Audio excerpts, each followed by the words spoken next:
Hello, welcome back. In this demonstration we're going to be drawing hair onto this figure. She's doing a swallow dive or a swan dive, I think it's called. So right now it looks like this. We've got that on loop up here in the timeline. I've left the hair and drapery until last so that we can draw it in and have a clear picture of what it is and how it moves, because it actually moves.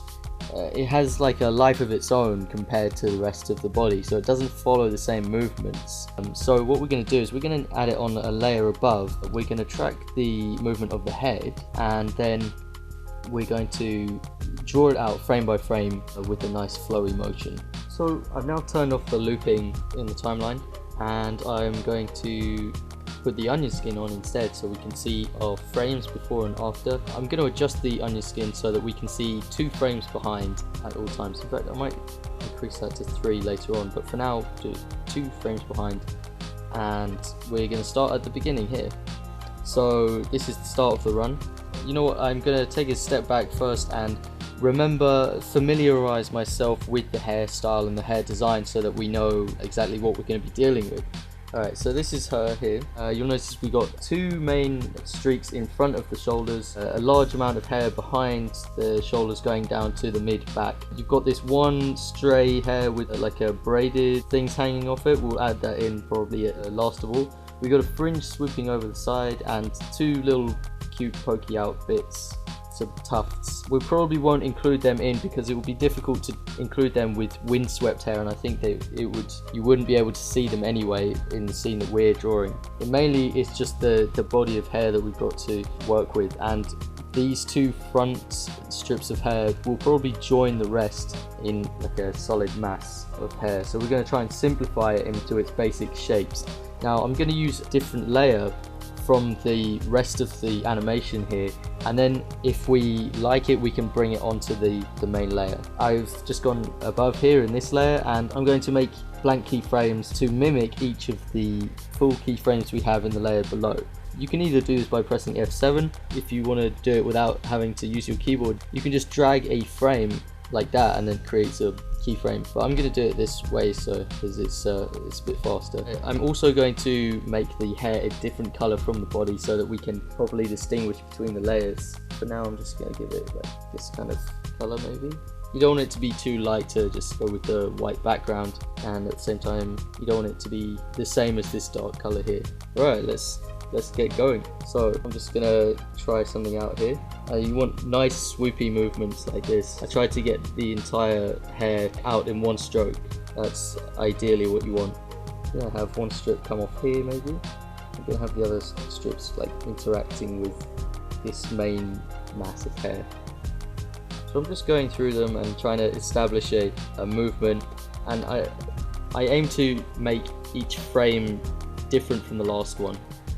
Let's see how long I can keep that up. So the head is the leading, and all the hairs are joined onto the head.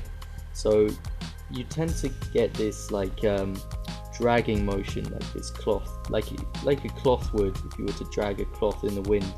I'm trying to mimic that a little bit.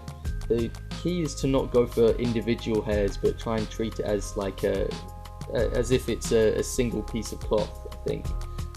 So now I'm following the movement of the head, so there's generally a small lag time behind the end of the hair and the head. So it's like the end of the hair is generally pointing in this direction that the head has been moving in. So let's preview how that looks now.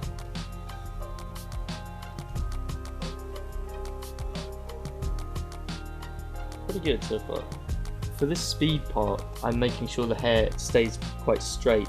When the motion is going very fast in a direction, you want the hair to kind of slim down and go quite thin and fast. And then when the motion slows again, then that's your opportunity for the hair to fan out a little bit and to get a bit more big and add more volume to it.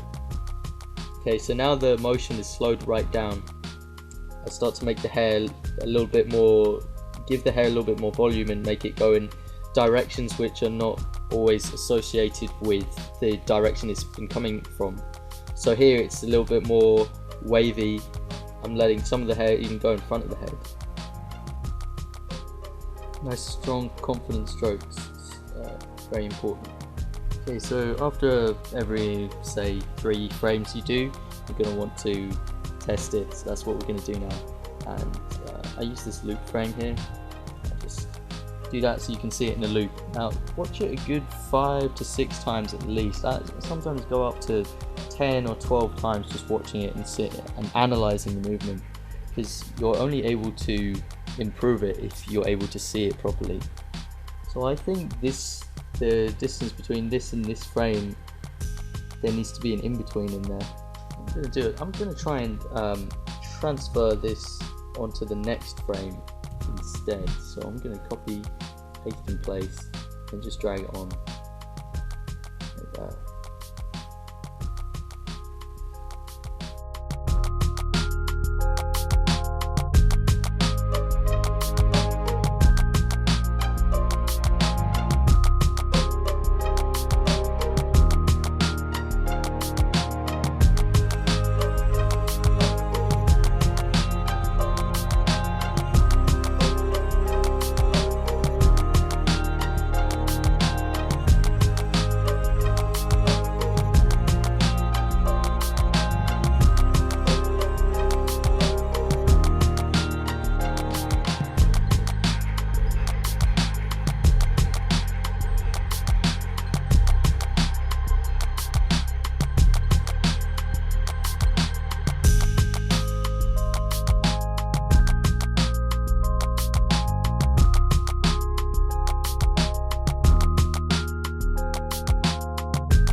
Okay, I've gone and finished all of the frames now, so I'm gonna just go along and touch them up where I can. So I've missed out a few areas like here, and I'm just gonna go through and just add a fringe where I need it.